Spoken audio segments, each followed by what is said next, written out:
Welcome to another edition of the Afikra Matbakh podcast. Our special guest is Karim Haidar, who is a chef, an author, the founder of the Academy of Arab Cuisine in Paris, and the owner and person behind the restaurant Le Mot et le Ciel in Paris. Karim, thank you so much for joining us. It is an honor to have you here. I'm happy to be with you. It's an honor for me. The first thing that jumped out at me when I was getting ready for today's talk was your background. So many people, when they see, people who look successful from afar, icons, they say, oh my God, Karim is very successful. He must have wanted to become a chef when he was 5 years old. He must have been training to be a chef his entire life. And it must have been a straight line, direct line from the womb to the founder of the Academy of Arab Cuisine in Paris. But that's not your story. Your story is very different. So tell us a little bit about the first part of your career and when you decided you wanted to become a chef. In fact, in a way, it's the story and it's not the story. I don't think that people who succeed in something usually have plans for it from the beginning of their lives. It comes by occasions, by chance sometimes. I always loved food. I mean, I can remember then I used to love to go in the kitchen where my grandma was cooking and looking at her even when I was 5 or 6 years old. Then when I was 8, 9 years old, I wanted to try cooking. So I always loved it. But to make it a job for a future, we didn't used to think as the generation today of what we were going to do in our generation when we will be older. And it wasn't considered as a very good job to be a chef at that moment. But I never thought of it, that's true. And in fact, all my career and my careers, because there were many careers, came by chance. In fact, because of the war in Lebanon, I left in 1985 and studied, graduated from school and then went to university in Paris. First, I didn't know what I wanted to study. I was interested in many fields, but didn't know. And the reason for which I studied law was very unusual. In fact, I didn't know at all what to do. So I went to the office where they help you finding things. And I opened the first drawer and I took the first file and it was law. And because it was the first drawer, it was the University of Paris 1. So I went to the University of Paris 1. But then this is how it works. I loved law and it was great to study law. And I was quite good at it. And then I worked in law and I was very happy working in it too, in a law office and teaching law at university. All this was very interesting for me. But meanwhile, at that period, it's war again that did something. I remember I began near my studies of law to study a little bit cooking. I used to say to people, I don't know how serious I was, that because one day we left Lebanon to go to France, maybe one day there will be a war in France and I'll need to go somewhere else. And I said, if I have a law degree, French law degree, and I go to another country, I will not find any job. But if I have a French cooking degree, I will always find jobs everywhere in the world. And that's how I began studying cooking, not much, just a little bit for fun. And then what happened is just I was working as a lawyer. I was teaching law at university. And one day I felt overwhelmed, tired, and I took a sabbatical year. And within the sabbatical year, I spent time with a friend who studied hotel and restaurant management. So we spoke about working together, like as a joke, because of course I wasn't a cook, I was a lawyer. And I said, let's do. And in this sabbatical year, I opened my first restaurant and with him. And what was for me, I didn't know what kind of restaurant I would like to open. First, I didn't used to cook Lebanese food nor Arabic food. I used to cook mostly French food. And I don't know how, and this is a mystery in my life, and I was never able to find the reason for which my first restaurant, I opened it as a Lebanese restaurant. And because I didn't know about Lebanese food or cooking Lebanese food, of course, I used to eat Lebanese food when I was a kid and a teenager, but I didn't know anything about it. I went to Lebanon for a week with one of my aunts who taught me a few dishes, just a few ones, like 6 dishes. And I came back with my 6 dishes saying, okay, I'll open a restaurant in Paris with those 6 dishes. Karim, do you remember what those 6 dishes were? Which ones they were? Of course. Tell me. In fact, we had a main course, which is lamb, a slow-cooked lamb with rice, very classical. This was the main course that I learned. And in fact, in a way, I learned it in more the Khalij, Saudi way than Lebanese way. But I didn't know that. In fact, for me, it was a great dish, and I loved it. So I put it on my first menu. I learned how to do kibbeh because this directly came to me as something, if I was doing Lebanese, what is the specificity really of Lebanese food? And I don't know why I always felt that kibbeh was that. Why?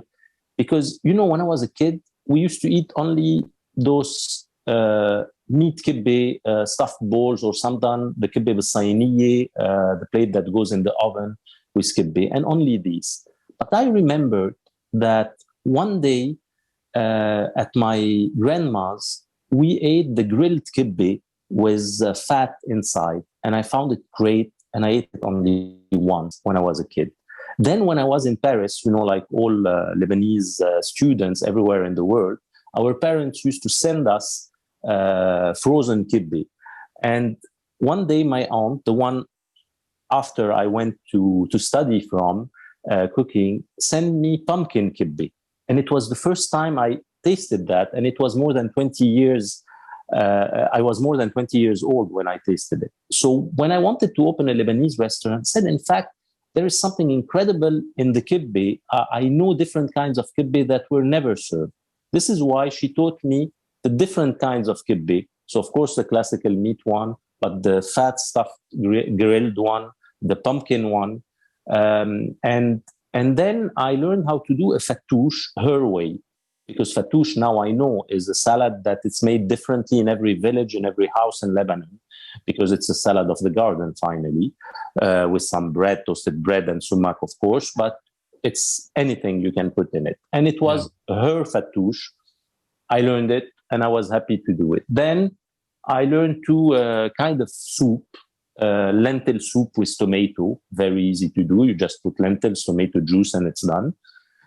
And I learned the haytaliye, which is like our muhallabiye, the dessert, but there was in it, it's more, it's less hard, and there is no sugar in it. So you can put a syrup of anything on it, not only the sugar syrup. You can put fruit syrup, many tastes on it. And it was interesting enough for me to make my first day menu because I was very ambitious. I thought, oh, I want to make a Lebanese restaurant, but different, because I don't want a big menu. And why I didn't want a big menu? First, I was not a chef. I didn't know how to manage a big menu. I want to do 2 starters, 2 main, and 2 dessert every day. And that's it. And I opened with this menu, but I wanted to change the menu daily. The problem was I had no other recipes. So, of course, I asked my mom for a few recipes, and I was quite good at cooking, so I was able to do it, but it wasn't enough. So I used to go to the market because I didn't know anything about restaurants. So I used to go to the market. I didn't know there were suppliers for the restaurant. I used to go buy my things in the morning and begin cooking. And I had to invent things because I didn't know enough dishes. So I used to go find ingredients, say, oh, this looks like Mediterranean, could be, I know this ingredient from Lebanon. let's mix them this way, that way. And these are dishes. And those dishes were going out and out and out. And in fact, I was creating a new Lebanese cuisine without knowing it, while putting two classical dishes. Karim, I have a question for you. At the time, did you feel like you were starting a career, or did you just think, oh, this is a fun adventure, this will be a fun story once I go back into the legal profession in a year? No, I thought no. When I opened, it was a decision not to go back to the law. This was a clear decision because I didn't open directly after the beginning of my sabbatical year. I opened like 9 months after the beginning of my sabbatical year. So for me, it was what I was going to do because I loved doing that. Although I loved law, I love teaching, and this is why now I give cooking classes because I love teaching. I love the transmission, and I'm still very interested in law. But I knew it was what I wanted to do, what I felt comfortable in. My father was very traumatized, I would say, by this change, because you can imagine a Lebanese father, his son at that period, especially saying, oh, he was a lawyer, professor of law in Sorbonne, and now he wants to cook, and especially not opening, this huge, big restaurant. I was alone. I was the chef, the commis, the kitchen porter. I was cleaning the toilets, doing everything, cutting my onion. I was alone in the kitchen. Yeah. So for him, it was very strange. And I understood, he understood finally that I would stay in it. The day he put my photo in my chef's suit on the wall in his office. Yeah. It took him 1 year and a half to accept that. 1 year and a half is pretty good. That's not that bad. Yeah. So it moved that way, and it was very complicated and difficult to explain to people what I was doing and why you have that. And then it was the beginning, of modernized, but again, it was modernized because I didn't know to do something different at that moment. It came after understanding the reality, the traditions of Lebanese cuisine perfectly, understanding the ways, and this was very big studies that came after for me. Yeah. But at that period, you have to know that people would not accept, especially Lebanese people and Arabic people, would not accept the fact that I was changing the cuisine at all. Today, they accept things that I would have done 5% of what they accept today. They would have insulted me. I can tell you, we use. Can you give me an example? For example, just the fact to serve hummus in another presentation. Not in the same bowl. People would say, no, you cannot do it like that. I would say, why? And, because it's not like that. Let me just be clear. So like you're supposed to put it in the same bowl and use the spoon to do the thing around and put the zayt bilnus, and that's what you're supposed to do. Exactly. And so everything, I had this customer, I remember him speaking to French guests in my restaurant and telling them, look, the food is Lebanese, but the presentation is not Lebanese. And what is then a Lebanese presentation? It has to be always the same, or for some dishes, for example, the dishes, because I used to serve main courses from home.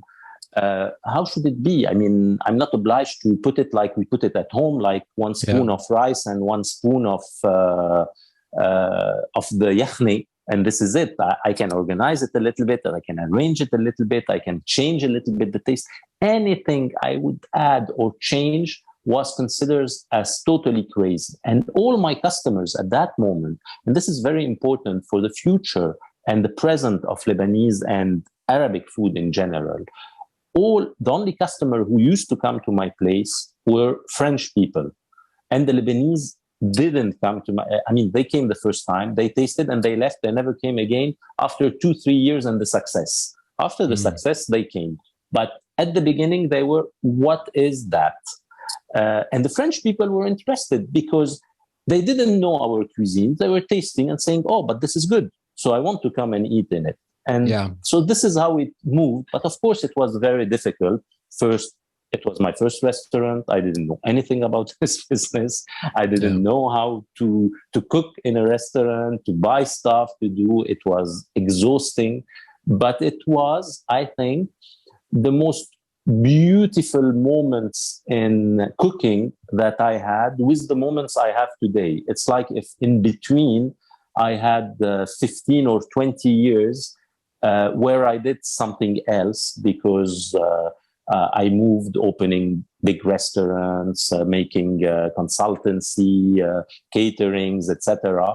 I mean, it's, I think it's about life more than about cooking. I think sometimes success takes you where you don't want to go. So success is like a prison. It's like a jail, in fact, because it takes you somewhere where it's not. I didn't come to cooking and to restaurants to be a businessman. Otherwise, I would have done business, not cooking. I did that to be able to cook and serve my customers. And for maybe 15 years in my career, I stopped really cooking with my hands and serving customers directly. And it's just 3 years ago that I began again doing that. And this is why I think those two periods, my first restaurant and this one, are the happiest professional periods in my life. Yeah. If you were to look back at that first experience, and I know you have such a long career and there's so much to talk about, but I want to talk about that first experience because I think there's so much people can learn. If 2023 Karim could advise that early 90s Karim, okay, or mid 90s Karim, what mistakes did you learn the most from? What were the mistakes that you look back now and you're like, that was a huge mistake, but I learned so much and I reference it and I use that learning all the time?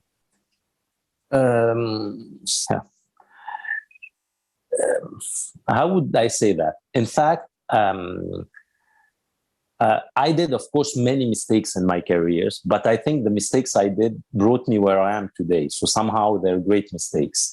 And the mistakes I did at that moment is maybe being, would I say it's a mistake? I was maybe a little bit stubborn and fast, facing my customers, not trying to please people and saying no all the time to what I felt was not right. I was like a guy who is very strict on so many. For example, I refuse to sell things for homes, food for people to take home, if I couldn't assure they will heat it properly. So I would ask them and tell me, oh, I'll heat it like that. I say, no, I don't sell you.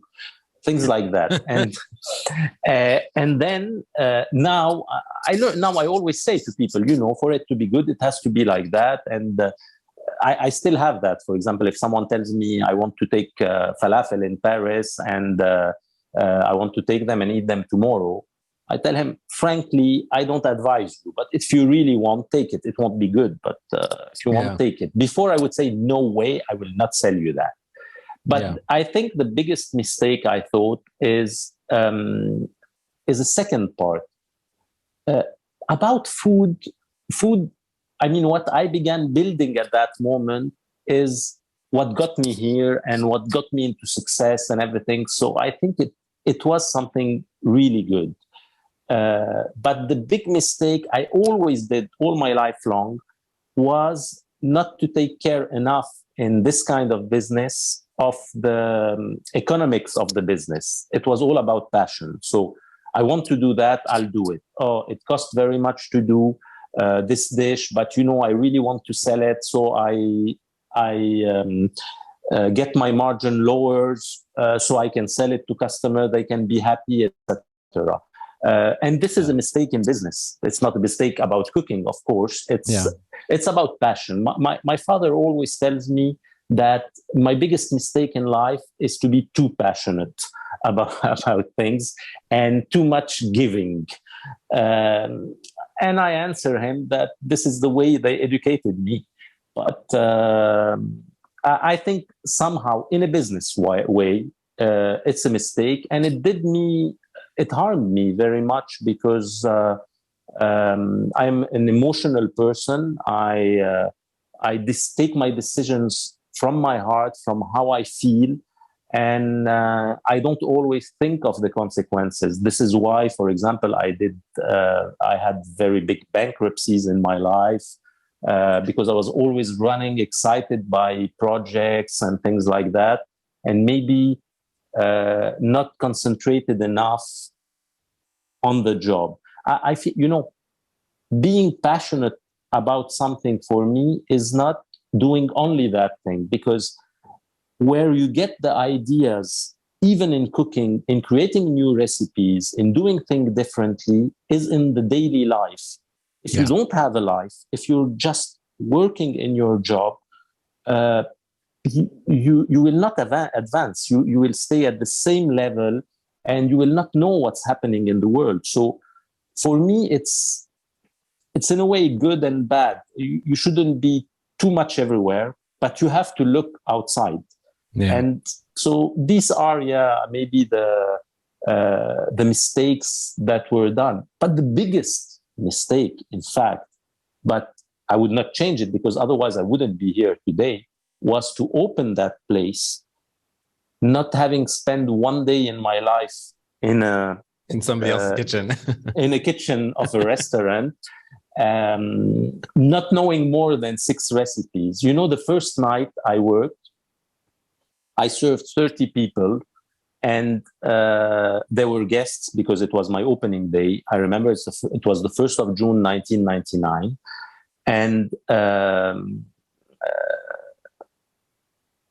I finished working at 5 in the morning, cleaning, although they left at 11:30, maybe, or 12. So it was nonsense because I didn't know how to work, how to clean, how to arrange, how to do anything. And then I had my 2 arms from shoulder to the fingers with around 20 burns and injuries, because each time I was touching something, when you never work in a kitchen and you're serving one by one people, you touch the oven often, the fire, everything. And I was burning and injuring myself all the time. I was going out with blood everywhere. And this is something no one should do. But in the same time, that was the way that entered me into this field, which is totally my passion. That's amazing. That's so interesting. Okay, so after that first restaurant closes, you move on. Why did it close? I mean, what was the ending of that? How did you close that chapter and open the next? In fact, at that moment, you have to think there was no there was no internet, no communication on Instagram, on things, etc. So it took time to be known. And one day, strangely, I had people coming from London, and they ate in my place, and they said they were owners of a big restaurant. It was Fakhreldine in London at that moment. And they were relaunching it to make it modern. And they heard about me. I don't know how, because it was quite complicated. And they came to try the place, and they ate there. And then they left. And the next day, one guy came and told me, look, they asked me to hire you if you'd like to come and be the chef of the place. You can be a partner or just a chef or a consultant, whatever you want. And I need an answer quickly because, of course, and this is one of the problems we always had in Lebanese modern restaurants. I had it another time. Of course, we worked on the decoration of the place, on the concept, on everything, but we were not able to find a chef, and we have no idea of the menu. We just wanted modern. And finally, you're making a modern cuisine. But you need to decide within a week if you're coming or not.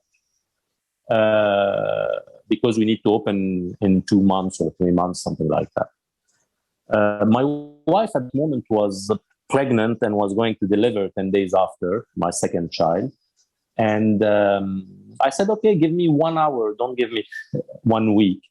When I went back home after that meeting, I asked her, I told her, look, now I know how to open a restaurant in Paris. I could reopen one very easily. It's a great experience. What do you think? And she said, yeah, let's go. I called the guy and we decided to go. So I closed my restaurant and left to London, where I was from a chef who was managing no one in the kitchen, because I was the only one. I was just managing myself in the kitchen. And sometimes, you have to know, I didn't have a waiter. So I was waiting and cooking in the same time. To a chef who had 140 seats in one of the best locations in London, with a team of 16 people in the kitchen. So, and I was working for the first time with professional chefs who had 10 years of experience and who have studied cookery all their lives. I mean, it was their lives. And they were very good, and they knew everything about Lebanese cuisine. And this is where in London, finally, because I learned all or a big part of the classical Lebanese food. Because they were doing it, they knew how to do it, and I used to go to them and say, teach me that. And the right way, the quote unquote right way, the classical, the very classical Lebanese food. There are many dishes I never heard of at that moment. I wasn't like now reading so much about cuisines, trying to understand things. I was just doing my thing, and then I discovered another world, and I said, it's incredible what you have. And I remember this very funny moment, because even my skills, my knife skills or things, were very low because I learned alone. So I used to cut very slowly, like they cut in houses and things like that. And I saw them, how they were working, and I was amazed. And I used to say, and it was very funny, I was the chef, and I used to ask the chef de partie and tell him, can you teach me how we cut?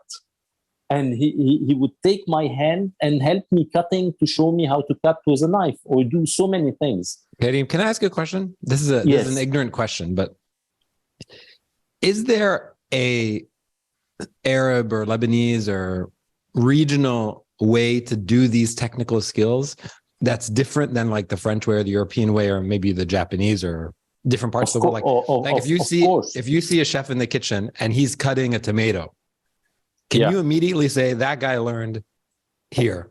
There's a different way. I don't know about Japanese, but I'm sure it's very different for Japanese. Or compare French and Lebanese. French and Lebanese, 100%. What's the not difference? At all the same way. I think it comes from what we use.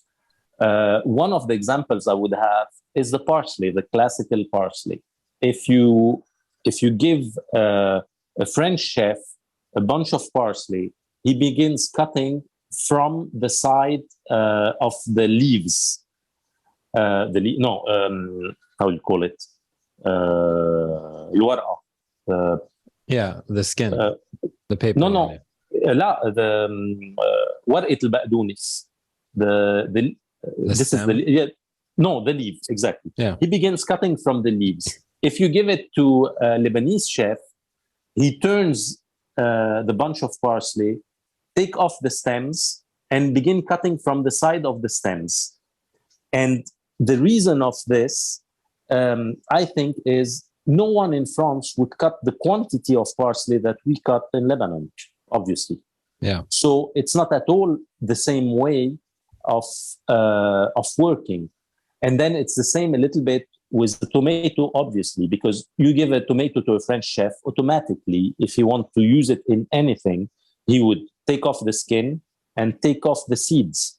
In Lebanon, no one ever takes off this. I mean, the skin, sometimes we take it off in some cooking, some dishes, but the seeds, we always keep them in. We consider them as part of our taste. Yeah. The same for the cucumber. You take a cucumber, but the reason is different. The reason is because of the quality of the cucumber. The cucumbers in Europe are full of seeds and water. The cucumbers in our countries are smaller and more firm. So in fact, we use the whole cucumber. A French chef would automatically peel the cucumber and then open it, take off all the seeds and cut it automatically. For him, it's obvious. And then even if they have our cucumbers, and then you tell them, but in our cucumbers, it's stupid to do it, then they understand. But it's quite complicated. And of course, There are so many things. And this is one of the reasons for which we created at that moment the Academy of Arab Cuisine, was to try, because it was very strange to see that in all the cooking school in the Arab world, they study cooking like if they were European chefs. Yeah. They don't begin with our elements. I'll give you one example. It's emulsion. The first emulsion in any Arab cuisine they learn is mayonnaise. Sorry, but we don't do mayonnaise, and we don't eat mayonnaise usually. And no one makes as an emulsion, it's an emulsion, the hummus or the toum that we have. Yeah. They don't learn that. They learn the emulsion of the mayonnaise, which is quite strange. In the same way, we use, for example, goat and lamb mostly as meat. We use less the cow meat, the beef meat. And as you know, the leg of the beef or the lamb are made in the same way. I mean, like the leg of everything. In the beef, because it's very big, the European butchers can take the different pieces of the beef and use it differently. You have every piece have a use, and they have names, and you can buy them, etc. You can go to the butcher, ask for this and that. And all our chefs learn that. But they never learn how to clean a leg of lamb, because the pieces, in fact, are the same. And because we have lamb, we use them as different pieces. We consider that in the leg of lamb, there is 7 or 8 different kind of meats, because how tender it is, how fat it is, etc. It has different usage. You cannot use it for the same thing. But in Europe, you take the leg of lamb, there is the shank of lamb, which is special, and all the rest of the leg, they consider it as one piece, because all I do with it is steaks or roasted. We don't do it that way. But our chefs don't know how to cut it and don't know the use of each of it when they go out from school. They have to learn that from another chef or from another butcher in a cuisine.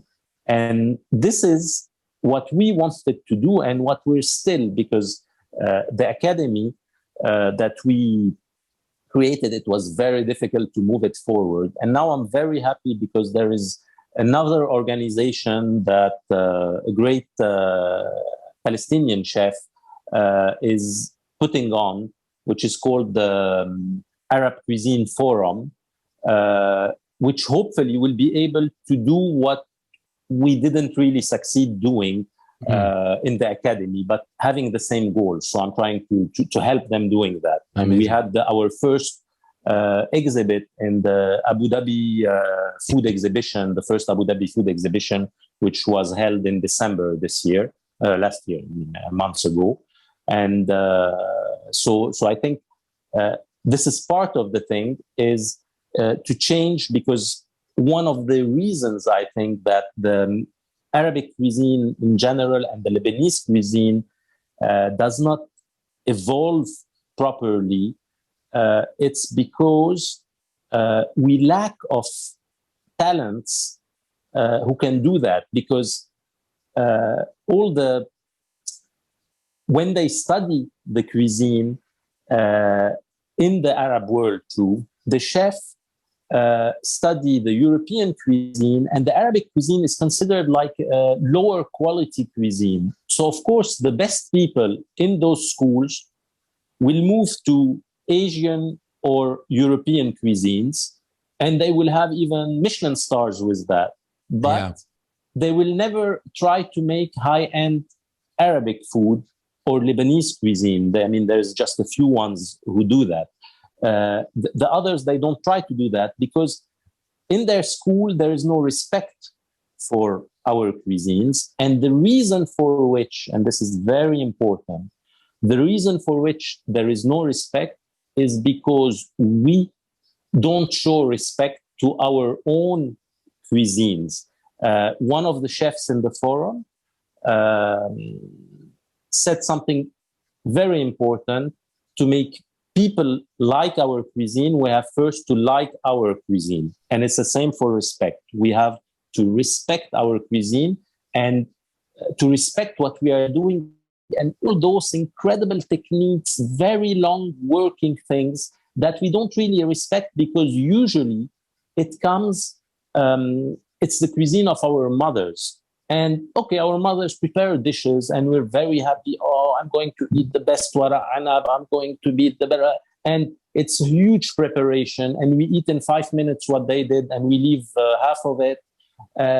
For me, this is not the respect of the cuisine. When French chefs, Michelin star, high-end French chefs, see what we do, for example, with wara anab vine leaves, they tell me, but Karim, if I serve this in my restaurant, I will put 3 leaves, stuffed leaf, and I sell it for 30 euros, because there is incredible work in it. And you imagine in our countries, you put quantities and it costs nothing. And I think it's very important from the beginning, from the education, to show that our cuisine have, incredible techniques, and that people are, all the European chefs, when you show them those techniques, they say, oh, wow, it's incredible what you do. And when they taste what we do properly, it's something great. So we have to teach the Arabic future chefs as a basis to create a program where the basis of the cuisine are ours, and the European and Asian food are just studying the other foods.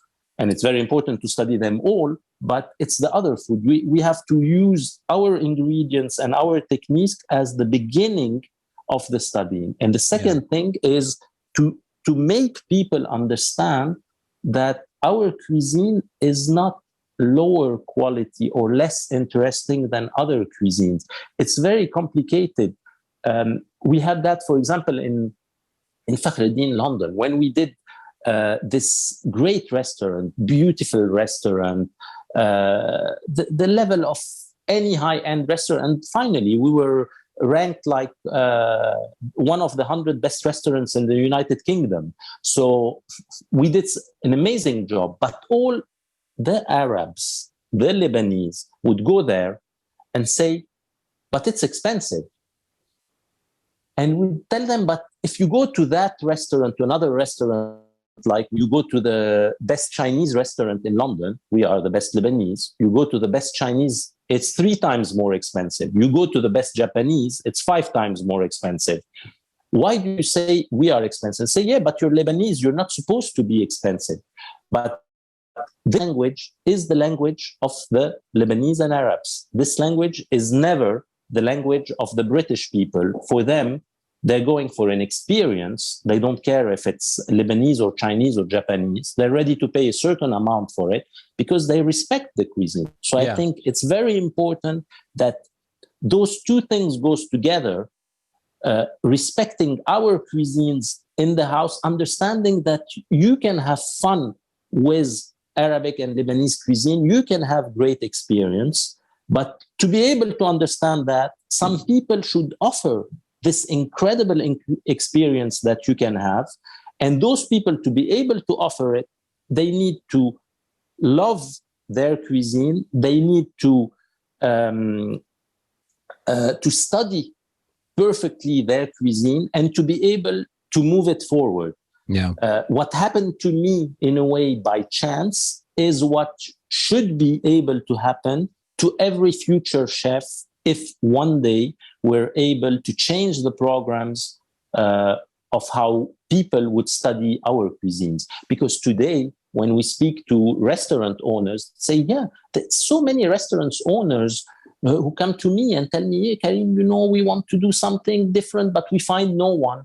And it's true, hiring a chef who's capable of handling an Arabic cuisine in a very well and who's ready to work in Arabic cuisine is something very, very difficult, because again, the Arabic chefs, they want to go to European or Asian cuisines, or they're just the ones who are the less good, who stay in the Arabic cuisine. And this needs to change. Yeah. I want to talk about this word fusion. You and I spoke about this earlier, because I feel like part of the challenge is there's this there's this friction between being authentic, like my mother or my grandmother made it for me, and I saw her make it. And it's home cooking. It's this is exactly the way it's supposed to be. It's supposed to be not high class food that's expensive, and this is supposed to be down to earth home cooking, right? Quote unquote authentic. And you compare that to this idea of, okay, maybe we should make sort of fusion-y food, which also every time you speak to any chef, they always sort of wince anytime you hear the word fusion. They kind of all hate the word fusion. So how do you balance it? How do you do what I think the Japanese have done quite effectively, which is push their cuisine forward, allow for it to be respected at some of the top restaurants in the world, but also maintain this authenticity and their heritage. How do you think we can do that? In fact, I think the home cooking is very important today in my place, because everyone is trying to modernize Lebanese cuisine. I do mostly the most classical dishes, and mostly dishes that were disappearing because no one do them anymore. And we try to do them the most classical way. I mean, sometimes we allow ourselves to change it a little bit because we find it good, but it's not at all what I would call modernizing, or maybe by the way of cooking, or by the fact of choosing the best ingredients. But this is not really modernity. This is the best way of cooking. I think there are two things. There is modernizing and what we would call fusion. Modernizing is making the dishes accessible to the palate, the taste, the way of eating, and the way of cooking of the majority of people of today. Because the way people used to eat 20 years ago or 30 years ago are not the same that the people eat today. So if we don't want our cuisine to be just, oh, when all the family reunite, we will cook this dish that Teta used to cook and we'll eat it together. So it's one time every 6 months. We need to modernize the cuisine. Modernizing the cuisine is making it healthy when it was maybe very fat, because people want to eat healthy. They want to eat light. Sometimes they have a change in taste. They want more and more street food. They want to be able to cook very quickly. It's about so many things. It's about giving them teaching cuisine, easy cuisine is a way to modernize cuisine, even if it's the same taste, to say to people, this is how you can cook this dish. It's quite easy. So they can cook it daily at home. They can invite people. They can do all that. Then you can make it evolve, because everything evolves. People, for example, eat less and less meat. So there's so many, in our cuisines, the Lebanese one anyway, there are so many vegetarian dishes, yet you don't really need to modernize to take off the meat, because it's full of vegetarian dishes. But you can begin thinking, removing some of the fats, some of the meat, and you can add, change flavors. It's not because a dish was traditionally done in one way that you have to eat it always in the same way. Now, I'll speak, and on purpose, on a very tricky subject, which is hummus. Hummus, classically, is hummus b'tahini, which is made with chickpeas, hummus, tahini, lemon juice, salt, and garlic. Very classical. And olive oil. Some people say hummus should be like that, cannot be something else, hummus b'tahini. I am a big defender of hummus b'tahini in a way. Like today, you can see people making crushed anything, beans, with tahini, and call it hummus of beans. It's not hummus of beans. I know, because hummus means chickpeas. So if there is no chickpeas, there is no hummus. And this was one of the goals of the Academy of Arab Cuisine, is after identifying Arab cuisine, is defending Arab cuisine and saying to people, please don't call it like that, because this is not hummus. Yeah. But I think we are allowed to change a little bit the hummus. Why not in the hummus, if you feel like adding, I don't know, coriander, because I do it sometimes, and mix coriander in it, it can be good. You can put chili in it. We have other hummus already, which exist, like the hummus Beiruti with parsley in it, or things like that, with more garlic and parsley. So you are allowed to make things evolve if they make sense. So you're not just trying to change things, you're trying to put a flavor that you think would go perfectly with it. Cuisines should not be, it's like language. Language should not that be a dead language, because otherwise the language disappears. And cuisine, if it's a dead cuisine, it will disappear too. The cuisine should evolve with the taste and the people thinking, oh, but this, maybe no one thought of it. Maybe we couldn't have this ingredient and that ingredient in the same time at that moment, but we can make this evolution exist. So let me ask you a question. I'm going to ask you to keep it. Yeah. Oh, sorry. Go ahead. And then I want to ask you about two dishes in particular. Go ahead. To keep it Lebanese or Arabic, depending of what we're speaking about, I think we have to respect one thing, which is the basic flavors and the terroir.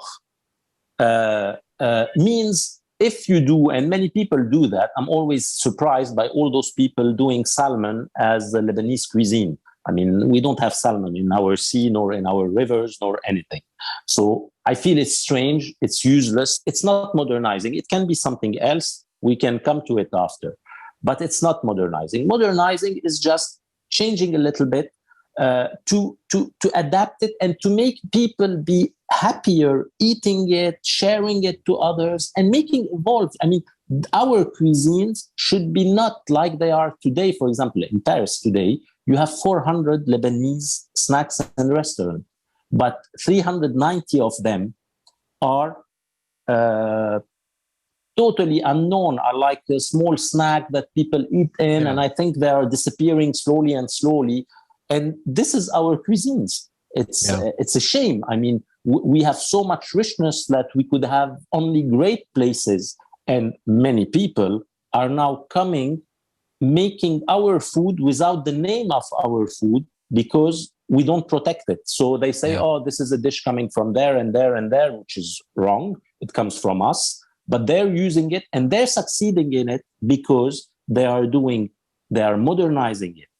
Now, do you want to ask the question, or I go to Yeah, I want to ask because I want to ask about two things. Okay. And you're the perfect person to ask because I don't have an answer to it. Okay. I was talking to my aunt who is Lebanese, and she left. She grew up here and she left in the late 70s and went to the States and then came back and went back and forth, but largely hasn't lived here for long stretches since the 90s. Okay. And we were talking about menaish. Okay. And for me, somebody who was born in the 80s and grew up here, there are two traditional menaish. في زعتر وفي جبنة. Okay? In my mind, za'atar and cheese. And there's cocktail. And no, these are the three main ones, all right? For her, she was like, no. There is one menouche. It's the za'atar menouche. These new ones are weird. They're new. Because she didn't see the progress. But in my mind, it's like this hummus with the beans, right? And the same thing, yani kibbeh, pumpkin kibbeh. I mean, I don't really know what kibbeh means. I don't know for me, there's the classic kibbeh, which is meat, and then there's remixes with pumpkin and stuff like that. But for me, there's an evolution. These are evolutions, and it depends on when you were born. The minute you were born, you think that this is a static cuisine and it's always been like this forever. You know, there's a kid who's born today has always known menouche cocktail. They've always known that. They've never not known that this is the classic thing on the menu. Am I wrong or am I right about this? In fact, strangely, the answers on the two examples are totally opposite. Okay, amazing. I think your aunt is right about menouche. Do you know why it's called menouche? Because it's called menouche because of the fingers that you push on it naqshi. It makes a naqshi, which is like a sculpture on it. Yeah. And this, you made it for two reasons. One of them being to make the bread not inflate and becomes a real bread.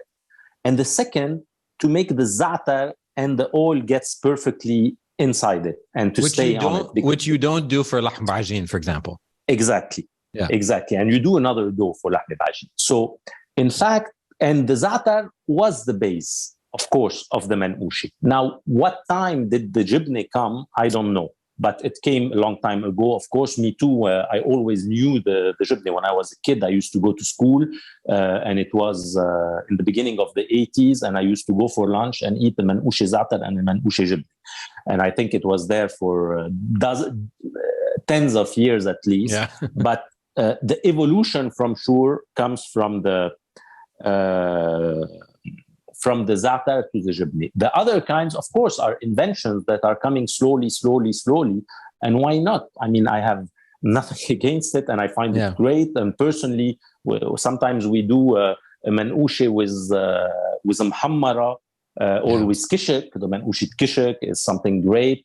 But I think all of that came after. And what is important is to always remember what is a manouche. What came later for me, I think, but I'm not a historian. And as you know, things are not so well referenced by written in the Arab world. So it's very difficult to find things about that. Is the manouche tsaj. For me, the manouche tsaj is not a manouche, obviously, because in fact, you don't do the naqshi on it. So for me, it came after, and they called it manouche because it's za'atar. But za'atar is not manouche, although the first manouche was za'atar. The manouche is the manouche of the oven. The other one is the bread of saj, which is used with za'atar. This is one part.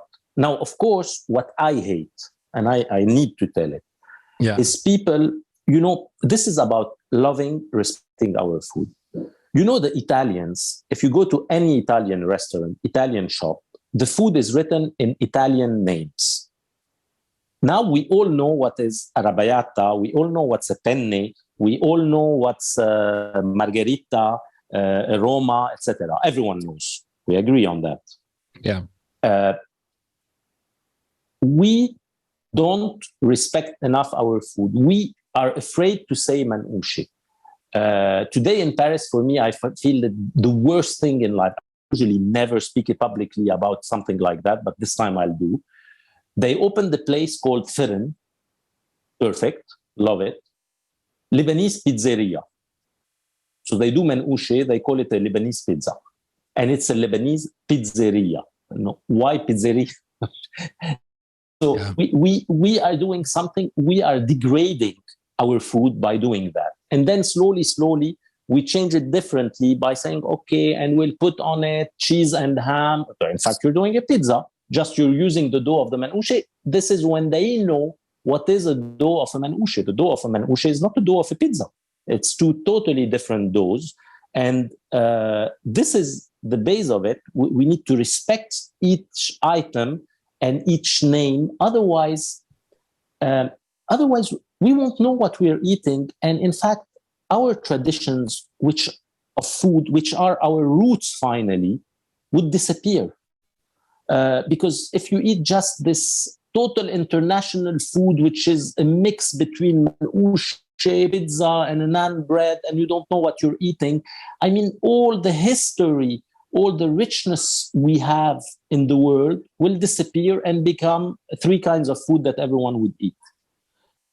On the kibbeh side, the kibbeh is very interesting. The kibbeh is the domain I love. In fact, what's a kibbeh? A kibbeh, it's burghul with another ingredient. And it's the dough that you do with the burghul and another ingredient.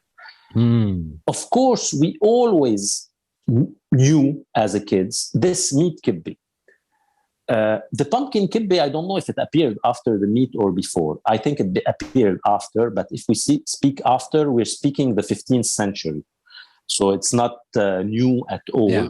And there is a legend, I don't know if it's true or not, that this one was the one called Kibbeh, which means the kibbeh that like a live kibbeh, false kibbeh. But I'm not sure of the history. And it was done like that because at the moment there was a persecution of the Christians by the Ottoman Empire. It didn't happen much. I mean, it was just a few years. They didn't want the Christians to pray or to go to church or all this. In Lebanon, for example, you know, the small doors in the churches in the mountains were there because the Ottoman used to come on horses inside the church, so they couldn't enter with their horses. And one of the ways to stop people of doing what they have to do in their religion, because you cannot stop someone praying unless you put a soldier behind everyone, was to go on Fridays in their homes, because on Fridays Christian would not eat meat, and check if they're eating meat.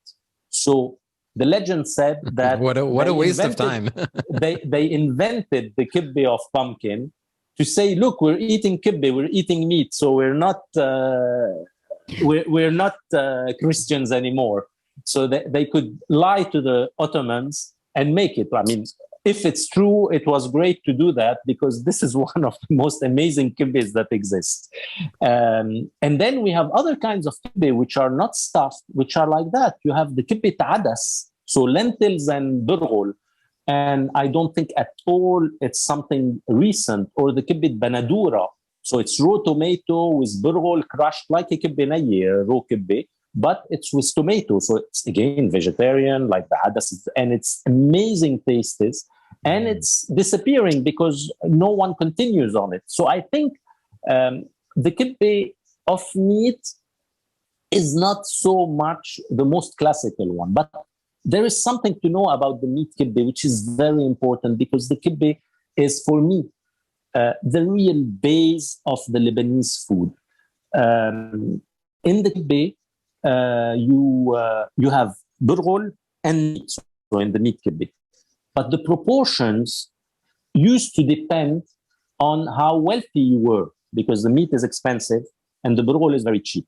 So in Lebanon, in the morning, you would imagine the rich person speaking with his employee who's poor about what did you eat yesterday? And both would say, we ate kibbeh. And no one would ask the other, did you put 70% burghul or 20% burghul in your kibbeh? So it was great because everyone was eating the same thing, but depending on his means, he would put more burghul or more meat in it. And this kibbeh was so important, you used to eat it really daily. So this is how you can imagine giving the idea of making a pumpkin kibbeh to show that you're eating meat. I had another story. It's about the Jews in Lebanon. The Jews in Lebanon invented a kibbeh that exists in Iraq, but in Iraq, I don't know if it's from the Jews or not. I didn't study that part. But in Lebanon, they invented a kibbeh with rice. And I was wondering, why would they do a kibbeh with rice? And they did that because in Pâques, the Jewish Easter, they're not allowed to eat cereals. So they could not eat wheat. They could not eat burghul. So imagine they have 4 days without eating burghul, and they felt obliged to create a new kibbeh, like if kibbeh was a daily dish, was the base of our food. And this is what I find great in the burghul and the kibbeh. It's like, it's like a way of doing bread finally, because it's sweet with something. So the kibbeh, in a way, is like a replacement for bread too. Yeah. So it's really a base of the food that we have in Lebanon, in Syria, of course, in northern Palestine, because those 3 parts are in fact one region where the food was nearly the same. Yeah. Well, Karim, your single ingredient for this episode was burghul. So we talked about it already. I'm going to do the quick Q&A and then we're going to wrap up. This has been so much fun. Let's ask you these 4 rapid questions. The first one is, what are you reading or watching these days? Uh, Good question. In fact, I read like 4 books a week. So, which one I finished? The last one. I read mostly novels, French novels mostly. And the last book I read was Serotonin from Welbeck, who's who shows much about the evolution. I mean, he's a very provocative guy, and many people hates him, which I imagine he's not a great guy. But he writes very precisely in his novels. He shows the evolution of society, and he speaks too. And this is interesting with what we're saying about when people begin losing their roots by changing everything. And it's funny because in that book, his character loves hummus and goes to supermarkets, and the French character, and goes to supermarket and knows the 9 different kinds of hummus that exist in it. So to show you how much the Arabic food entered in the living of everyone. By the way, I didn't tell you, but it's very important that we have 2 Lebanese words of food, labne and ahwe bayda, so white coffee and labne, which entered this year in the French dictionary. So Ahwe bayda is in the French dictionary? Exactly. Wow. Ahwe bayda is in the French dictionary from this year. So, can I ask you, how do they spell it in French? Ahwe bayda. Café blanc. No, they don't say ahwe bayda, of course. They say café blanc, but café blanc is now something that exists. And it's very funny because in front of my customers now, French customers, they tell me, oh, what is it, café blanc? I tell them, you should know, it's a French word now. You have to know what it is. Yeah. But labne is written labne. Labne directly. They don't say, but they explain what it is. And they take it to the origin, so the goat milk. Amazing. Okay, I want to ask you last question for the quick Q&A. I want to ask you, what is your midnight pleasure food choice? Guilty pleasure midnight food choice? It will look very, very strange. I eat very much. When I eat in the night, in fact, I don't like sweets at all. So I don't eat sweet items. I am totally capable of roasting a whole chicken and sit alone at midnight or 1 a.m. and eat my chicken. And the first time I ate a whole chicken I was 10 years old. So in fact, I love roasted chicken. It's the only item. I love salt too. I don't know why, but a free-range chicken of quality is something I don't put salt in while cooking. I cook it without salt and I eat it without salt, just like that, plain, with nothing, no herbs, nothing. And I find it's the best thing. And I can sit, like that with a book, just eating on my own, my big chicken. No, I don't eat chocolate or things like that, or sweets. In fact, I'm very much someone who loves savory. Amazing.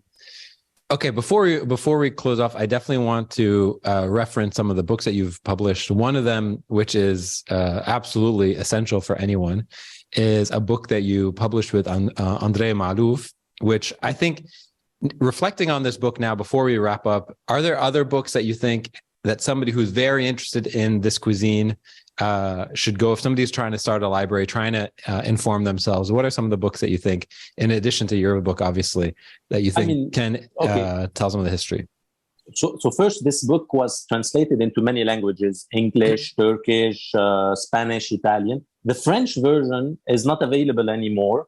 And we are working on a new version that will be published by end of this year, maybe in October of this year.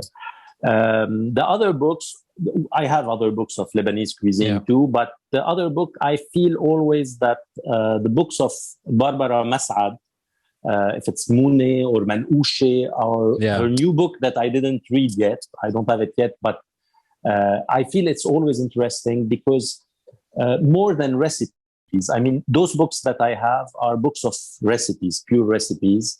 Are the books where she speaks too about the country, the heritage, and all of that. And this part is very interesting. Then I have a book that is incredible to understand, has nothing to do with recipes. There are no recipes in it and nearly no images. There is a woman called Aida Kanafani Zahar. Aida Kanafani Zahar. Cool. She is a researcher. She studied anthropology of food, and it's something incredible. And she wrote a book that's called Le Grand Livre du Mezzé Libanais. Le Grand Livre du Mezzé Libanais means the big book of the Lebanese mezzé, where she explains from where the food comes, why do we eat that way, what is the story behind every dish. So I think it's the most interesting thing to understand finally why we eat like we eat. But it's not, it's not anthropology like you begin reading and you say, oh, it's too complicated for me. No, you read it like a novel. But it's so interesting. You find everything you know about the Lebanese mezzé, but all the questions you didn't even think of asking yourself, she asked them and she answered them. So it's really the reading for me about Lebanese cuisine, but it's not so much available because, those books are not so commercial. So I think you need to go to order them online or something like that. We have to look her up. We will definitely look her up. Barbara, inshallah, will be on the series. I saw her a few days ago. And I have 2 of her books right there. So inshallah, she'll be on the series as well. So if anyone wants to look you up, you can find you on social media. Karim Haidar Chef. It's easy to find you. Karim, thank you so much. I could talk to you for another hour. And I learned a lot. Thanks so much. Thank you. Thank you so much.